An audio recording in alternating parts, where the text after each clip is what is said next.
పూర్తి వివరాలు చూసే ముందు మా ఛానల్ ని సబ్స్క్రైబ్ చేయడం మర్చిపోకండి. శ్రీ గురుభ్యో నమః. శ్రీ మహాసరస్వత్యై నమః. ఓం నమః శివాయ.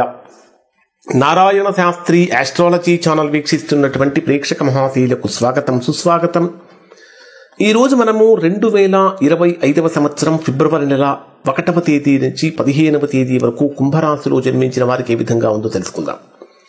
కుంభరాశి వారికి ప్రస్తుతం జరుగుతున్న గ్రహస్థితిని కనుక పరిశీలించినట్లయితే మిశ్రమమైనటువంటి ఫలితాలు కుంభరాశి వారికి కనిపిస్తున్నాయి.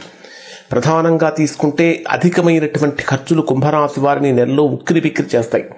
కాబట్టి ఖర్చుల విషయంలో చాలా జాగ్రత్తలు పాటించాలి. కారణం ఏమిటంటే కుంభరాశికి రాస్యాధిపతి అయిన శని మీ జన్మరాశిలోనే సంచరిస్తున్నాడు.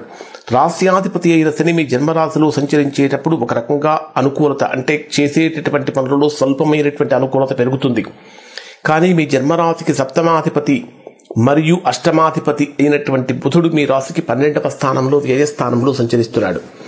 రవి బుధ గ్రహాల యొక్క కలయిక 12వ స్థానంలో సంచరించేటప్పుడు అధికమైనటువంటి ఖర్చులు పెరుగుతూ ఉంటాయి. దాంతోపాటు సంతానపరమైనటువంటి విషయాలలో కొద్దిగా అలజడి పెరుగుతుంది. ముఖ్యంగా చెప్పాలంటే వారి చదువు విషయంలో కానీ, వారి వివాహం విషయంలో కానీ, వారి ఉద్యోగం విషయంలో కానీ, వారి వ్యాపారం విషయంలో కానీ, ముఖ్యంగా ఏదైనా సరే మీ పిల్లలకు సంబంధించినటువంటి విషయాలలో కొద్దిగా మనస్తాపం కలిగే అవకాశం ఏర్పడుతుంది. ఎందుకంటే ఎంత ప్రయత్నించినా ఏంటి పనులు ముందుకు పోవట్లేదు, ఖర్చులు పెరిగిపోతున్నాయి, ఇలా రకరకాలైనటువంటి సమస్యలను కుంభరాశి వారు ఫేస్ చేసే అవకాశం ఉంటుంది. ఇది మాత్రమే కాకుండా 12వ స్థానంలో రవి బుధ గ్రహాల యొక్క కలయిక, సప్తమాధిపతి రవి మీ రాశికి 12వ స్థానంలో సంచరించేటప్పుడు భార్యాభర్తల మధ్య కూడా అభిప్రాయ భేదాలు బలంగా పెరుగుతూ ఉంటాయి. అంటే సమస్య లేని చోట కూడా సమస్యలు పెరుగుతూ ఉంటాయి. ముఖ్యంగా చెప్పాలంటే అన్యోన్యత తగ్గి కొద్ది రోజుల పాటు భార్యాభర్తల మధ్య ఇబ్బందికరమైన పరిస్థితులు కూడా కలుగుతూ ఉంటాయి. కాబట్టి కుటుంబ వాతావరణం అత్యంత జాగ్రత్తగా ఉండేటట్టుగా చూసుకోవాలి. ఏ మాత్రం ఆవేశం అనేటటువంటిది పనికిరాదు. ఆవేశంతో చేసేటటువంటి పని ఏది కూడా ప్రశాంతంగా ఉండదు. ఇంకొకటి ఏంటంటే కుంభరాశి వారికి దశమ స్థానాధిపతి అయినటువంటి కుజుడు మీ రాశికి 5వ స్థానంలో వక్రంలో సంచరిస్తున్నాడు.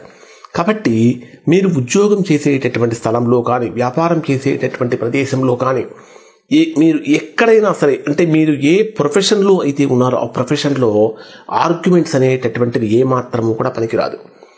ఎందుకంటే 5వ స్థానంలో దశమాధిపతి అయిన కుజుడు 5వ స్థానంలో సంచరించేటప్పుడు ఉద్యోగపరమైనటువంటి వృత్తిపరమైనటువంటి సమస్యలు పెరిగిపోతూ ఉంటాయి.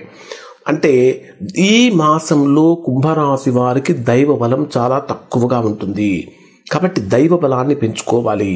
దైవ బలాన్ని పెంచుకోవడం కోసం చక్కగా విష్ణు సహస్రనామ పారాయణం చేయడం కానీ, ఆదిత్య హృదయ పారాయణం చేయడం కానీ చాలా మంచిది.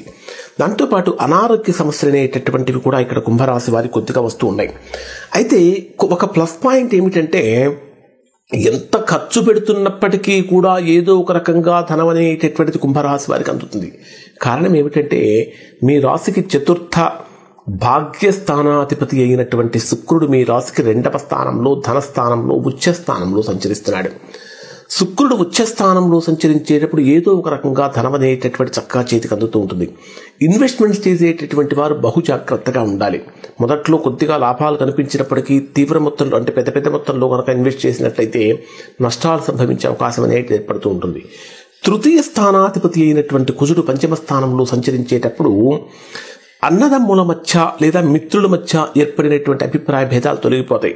ఎవరో ఒకరు తగ్గటం వలన బంధం అనేటటువంటిది బలపడుతూ ఉంటుంది. కొత్త స్నేహాలు అనేటటువంటివి కూడా వీరికి కలిసి వస్తాయని చెప్పాలి. అలానే 4వ స్థానాధిపతి అయిన శుక్రుడు మీ రాశికి 2వ స్థానంలో ధనస్థానంలో సంచరించేటప్పుడు గృహ మార్పులు సూచిస్తూ ఉన్నాయి. నూతన గృహయోగం కోసం ప్రయత్నించేటటువంటి వారు కానీ, స్థిరాస్తుల కొనుగోలు కోసం ప్రయత్నించేటటువంటి వారు కానీ ఈ మాసం అనుకూలమైనటువంటి మాసం అని చెప్పాలి. 5వ స్థానాధిపతి అయినటువంటి బుధుడు మీ రాశికి 12వ తేదీ వరకు 12వ స్థానంలో వ్యయ స్థానంలో సంచరిస్తాడు.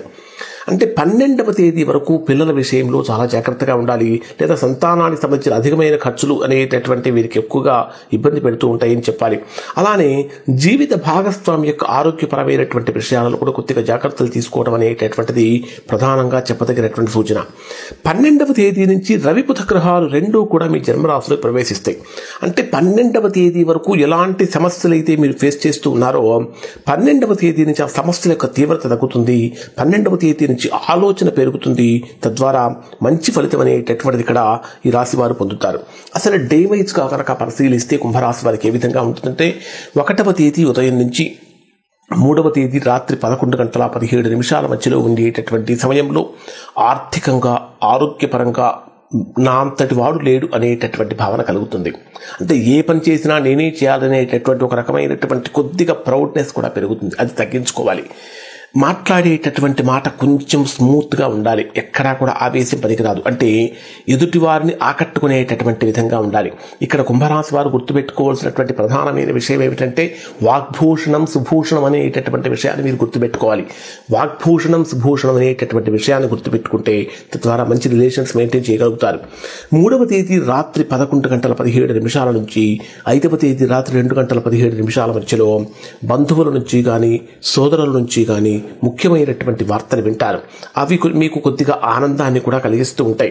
సోదరుల మధ్య ఏర్పడినటువంటి ప్రతికూలతలు ఏవైతే ఉంటాయో అవన్నీ కూడా తొలగిపోయే అవకాశం అనేటటువంటిది ఏర్పడుతుంది. 5వ తేదీ రాత్రి 2:17 నుంచి 8వ తేదీ ఉదయం 6:23 మధ్యలో విద్యా సంబంధమైనటువంటి విషయాలు చాలా అనుకూలంగా మారతాయి.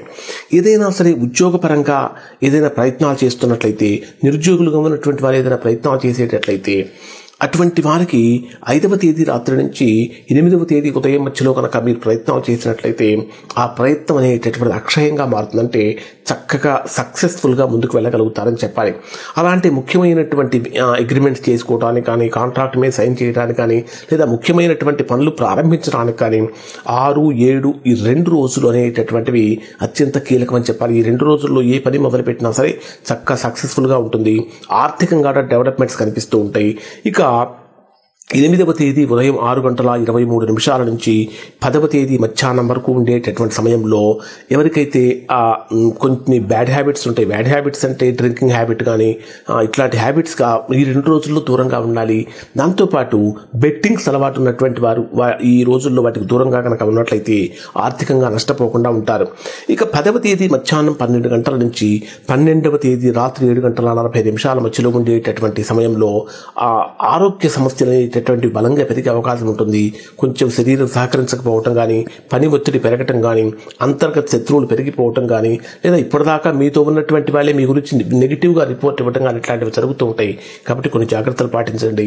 12వ తేదీ రాత్రి 7:45 నుంచి 15వ తేదీ రాత్రి వరకు ఉండే సమయం అంతా కూడా కుంభరాశి వారికి దాదాపుగా అనుకూలమైన సమయం చెప్పాలి.